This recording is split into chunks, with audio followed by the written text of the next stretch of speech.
Fala, meus potiguares, tudo bem com vocês? Estamos aqui mais um dia para tratar mais um pouco sobre a fascinante história do nosso Rio Grande do Norte. Só recapitulando, no vídeo passado a gente viu o segundo período ali de dominação holandesa aqui no Rio Grande do Norte, certo? Entre várias coisas que nós vimos, importante destacar os massacres que ocorreram aqui no Rio Grande, que foi uma característica marcante dessa dominação holandesa. Nós vimos também o governo de Maurício de Nassau, vimos aí o período anterior, durante e após o governo de Maurício de Nassau, as características, desses períodos. Vimos que Maurício de Nassau tinha um governo bem tolerante, religiosamente falando, e que ele foi um governo muito bacana lá para Pernambuco, para Recife, porém que a dominação holandesa aqui no Rio Grande não trouxe muitas melhorias, nem construções, nada do tipo. E nós vimos também todo o processo que culminou com a expulsão dos holandeses aqui do Nordeste, certo? Então nessa aula nós vamos ver um acontecimento que ocorreu logo após essa expulsão dos holandeses, que foi a Guerra dos Bárbaros, ou também conhecida como Confederação dos Cariris. Nós vamos ver esse fato histórico que mudou significativamente a trajetória do nosso Rio Grande do Norte, mais especificamente falando na questão dos indígenas, certo? Então não vou dar spoiler aqui, mas fica aí ligado, vamos embarcar nessa aventura. Vamos lá. Vamos falar primeiramente sobre os índios do Rio Grande do Norte, que habitavam o nosso Rio Grande do Norte naquela época. Antes de mais nada, é importante destacar o seguinte: existiam dois grandes grupos indígenas aqui no nosso estado, os que habitavam o litoral, que nós vamos ver agora, que eram os potiguaras, e os que habitavam o interior, que eram conhecidos como tapuias. Nós vamos ver daqui a pouquinho, certo? Então, é bom já deixar essa ideia inicial para que você se situe melhor nessa questão indígena, tá bom? Então, como eu acabei de falar, os índios potiguaras, ou pitiguar, ou petiguar, eram índios tupis, que falavam a língua tupi. Na verdade, essa que era a grande diferença entre os índios do litoral e os índios do interior, era a língua que eles falavam. Então, eles habitavam, os potiguaras, o litoral, num território que se estendia do rio Guaju, na praia do Sagi, que fica na Paraíba, até o rio Jaguaribe, que banha Canoa Quebrada, no Ceará. Ao sul de Natal, haviam 3 tribos potiguaras: os Paiaguás, que habitavam a região entre os municípios de Vila Flor, Canguaretama, Pedro Velho, Várzea e Espírito Santo; os Jundiais, que habitavam entre Lagoa Salgada, Vera Cruz e Bom Jesus; e os Guaraíras, que habitavam Areis, Nísia Floresta, São José do Mipibu, Macaíba, Parnamirim e Natal, até a margem sul do rio Potengi. Ao norte do rio que corta a capital, habitavam os Ibirapi, até a Ribeira do Açu. Agora vamos falar dos índios tapuias, que eram aqueles que habitavam o interior do nosso estado, certo? O que eram esses índios tapuia? Eram os povos indígenas chamados de tapuia pelos tupis. Esse termo tapuia era um termo pejorativo, que os potiguaras apelidaram, vamos dizer assim, esses índios do interior. Esse termo tapuia significava língua travada. Era um termo pejorativo, principalmente pela questão desses índios do interior falarem outras línguas diferentes do tupi, certo? Nós vamos ver daqui a pouquinho. Eles receberam esse nome porque falavam línguas diferentes, entre elas línguas da família Macro-G e outras línguas isoladas. Estes são classificados em inúmeras tribos, sendo a mais famosa os Cariri. Principais tribos tapuia. Nós vamos ver que tinham os Cariri, viviam desde o rio São Francisco até a foz do rio Açu; o Caiacós, ou Curemas, um ramo do Icós, que habitava a região do Seridó, daí vem o nome Caicó, que é uma cidade bem famosa aqui do Rio Grande do Norte, que é conhecida como a capital do Seridó. Não é por acaso, então, esse nome. Mossoró, ou Moxoró, Tarairiú e Caboré ficaram famosos por seus conflitos com fazendeiros no século XVIII e XIX, especialmente nas margens do rio Mossoró, Apodi e Upanema. Os Tarairiú, um povo dividido em várias tribos. Eles se dividiam em Janduís, que eram liderados pelos famosos chefes Janduí e Canidé, símbolos da resistência indígena. Aí também tinha, entre esses Tarairiú, tinha os Pegas, os Genipapos, os Panatis, Javós, entre outros. Esses grupos viviam espalhados na margem oeste do rio Açu. Então, visto aí um pouco sobre esses indígenas que ocupavam aqui o nosso estado, vamos agora partir para o tema do vídeo, que foi a Guerra dos Bárbaros.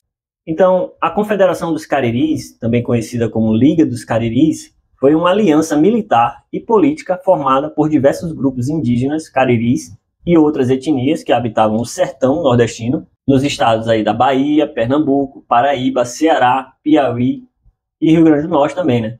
Para resistir à colonização portuguesa, principalmente durante os séculos 17 e 18. E aqui é importante destacar essa observação, ó. A documentação sobre o Rio Grande do Norte é mais escassa que sobre o Ceará e Pernambuco, mas os conflitos foram intensos na região do Seridó e áreas vizinhas. Então já fica esse adendo que, em relação a esse conflito, as documentações referentes aqui ao Rio Grande do Norte são um pouco mais escassas do que nos outros estados, certo? Então, o objetivo da Confederação era o quê? Defesa territorial contra a expansão de fazendas e missões religiosas que invadiam terras indígenas. Coordenação militar entre tribos diferentes para ataques e resistência. Proteção cultural contra a escravização e a conversão forçada ao cristianismo. E a reação à destruição de aldeamentos por expedições punitivas. Então, dentre todos esses motivos aqui que ocasionaram aí a Guerra dos Bárbaros, eu destaco como principal essa defesa territorial. Por quê? Logo após a expulsão dos holandeses, os portugueses que viviam mais na parte litorânea do Brasil começaram a ir mais para o interior, para dominar essa área e principalmente expandir a pecuária. Então, quais foram os alvos desses portugueses? Foram principalmente as beiras dos rios, porque tinha ali um provimento de água, né, principalmente os rios perenes, né, que durante o ano todo tem água, não necessitam de chuvas, né? Então, onde é que estavam instalados as aldeias indígenas, em sua maioria pelo menos? Nas margens dos rios. Ou seja, já viu que teve um conflito aí, porque para eles instalarem essas fazendas, automaticamente tinham que expulsar os indígenas de suas terras, certo? Então, eu destaco como motivo principal essa questão de defesa territorial. Vamos falar dos principais líderes indígenas aqui no Rio Grande do Norte. Nós vamos ter a pessoa do cacique Canidé, que liderou ataques coordenados contra fazendas no Vale do Ceará-Mirim e Seridó, entre os anos de 1687 e 1692, ele tinha como estratégia emboscadas em estradas e ataques relâmpagos a vilas. Também tinha o chefe Janduí, ou Janduís, que atuou no Rio Grande do Norte e Ceará. O seu grupo foi responsável pela destruição do Arraial do Cuó, em 1690, na divisa com a Paraíba. E o cacique Lourenço, que era o seu nome cristão, ele era um líder tapuia no Seridó, capturado e executado em 1692 após traição por colonos. Quais eram as características dos grupos indígenas? Eram organizações sociais que viviam em aldeias móveis, né, malocas, de 50 a 100 pessoas, mais ou menos. A economia, eles viviam de caça e coleta, né, complementada por agricultura de milho e mandioca. Então, como vocês podem ver aí na imagem, né, eles viviam principalmente nas margens dos rios perenes principalmente, para ter aí essa disponibilidade de água durante o ano todo, né? E quais eram as táticas usadas pelos indígenas e depois nós vamos ver pelos portugueses. Vamos lá, pelos indígenas. Eles exerciam uma guerra de guerrilha, uso do terreno e ataques relâmpagos, o uso de fogos falsos para confundir tropas à noite e tinha um sistema de sinais com espelhos de pirita, que era um minério reflexivo. As tropas portuguesas tinham como tática a guerra de fogo e aço, que era queima de aldeias e execuções em massa, e alianças com indígenas rivais como os potiguaras. Nós vamos ver que em relação a essa Guerra dos Bárbaros, ela teve uma duração, mais ou menos aí as fontes principais pelo menos relatam que foi de 1683 a 1713, completando aí 30 anos. Outras fontes falam que foi de 1670 a 1720, completando aí 50 anos. Então fica mais ou menos aí nessa faixa. Porém, o auge da guerra aqui no Rio Grande do Norte foi de 1687 a 1700. Em outros estados ela durou um pouco mais, porém aqui no Rio Grande foi mais ou menos aí até 1700. Quais foram os antecedentes, né, entre as décadas de 1660 e 1680? Vamos ver lá que em 1660 a 1670 houve uma expansão portuguesa e bandeirantes avançaram pelo sertão do Rio Grande do Norte após a expulsão dos holandeses, como eu falei lá no início do vídeo. Em 1680, houve a invasão de terras indígenas por fazendas de gado e missões jesuíticas fracassadas, como exemplo o aldeamento de Guajiru. Então vejam aí nas imagens, simbolizando essa questão das fazendas nas beiras dos rios, e os índios também habitavam as mesmas beiradas dos rios, tá bom? Vamos falar agora sobre a escalada desse conflito aqui no Rio Grande do Norte, durante os anos 1685 a 87. Quais foram os conflitos iniciais? Indígenas Tarariús, que era o grupo dominante aqui no Rio Grande do Norte, e Janduís, reagiram a incursões de caçadores de escravos em áreas como o Vale do Açu e Seridó. Houve um ataque ao engenho de Cunhaú em 1685. Mais uma vez aí o engenho de Cunhaú na história do Rio Grande do Norte, né? Se você assistiu às aulas anteriores, nós falamos bastante aí desse engenho. Então, indígenas destruíram o engenho, o mesmo local do massacre de 1645, que foi falado aí na aula anterior, matando colonos em retaliação. Em 1686, houve a destruição da missão jesuítica de Guajiru, né? Foi uma tentativa de catequese em aldeamentos como Guajiru, que fica ali na região de Touros, que foram rejeitados pelos tapuias. E em 1687, houve a formação da Confederação dos Cariris, que também é conhecido como Grande Conselho do Seridó. O auge da guerra aqui no Rio Grande do Norte foi entre os anos de 1690 a 1692. Vamos ver agora o que aconteceu aí nesse período. Em 1690, houve o cerco à Vila do Príncipe, que hoje é a nossa Caicó. O que foi isso? Guerreiros cariris e tarariús sitiaram a vila por semanas, até a chegada de tropas de Pernambuco. Houve também o ataque ao Arraial do Cuó, na divisa do Rio Grande do Norte com a Paraíba, pelos janduís. Em 1691, houve a Batalha da Serra do Feiticeiro, que fica no Seridó, né? Indígenas utilizaram a geografia local para emboscar tropas do capitão-mor Bernardo Vieira de Melo. Mais um nome aí famoso aqui, pelo menos na capital do Rio Grande do Norte, tinha uma avenida que recentemente foi alterado o nome dessa avenida. Antes da alteração era a Avenida Bernardo Vieira, né? Então, como resultado, houve um massacre de indígenas, mas com baixas significativas também entre os portugueses. Continuando a falar aí sobre o auge da guerra, houve a expedição de Domingos Jorge Velho em 1692. Esse nome é muito importante nessa questão da Guerra dos Bárbaros. Na verdade, do lado português é o nome mais importante, porque ele era um famoso bandeirante que foi contratado para combater os indígenas, o mesmo que destruiu Palmares. Então ele partiu de Natal com 200 homens e canhões, destruindo aldeias no Vale do Açu.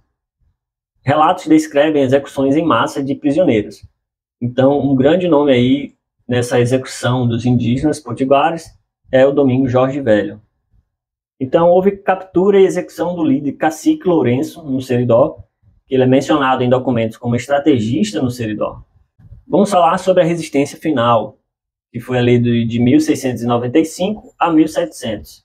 Em 1695, o último grande ataque indígena a Mossoró ocorreu, né? E em 1698, houve a captura e execução do cacique Canindé. E em 1700 a 1706, houve ali focos isolados de resistência na Serra de Santana e no Rio Piranhas. Mas o movimento indígena já estava bem enfraquecido aí durante esses anos, de 1700 a 706. Vamos falar sobre outros fatos importantes relacionados a essa questão da Guerra dos Bárbaros. O capitão-mor Bernardo Vieira de Melo, ele liderou tropas no interior do Rio Grande do Norte, destruindo aldeias e capturando indígenas. Um relatório desse mesmo capitão, de 1693, descreve a Serra dos Índios Rebeldes, que hoje é a atual Serra de São Bernardo, que fica em Caicó.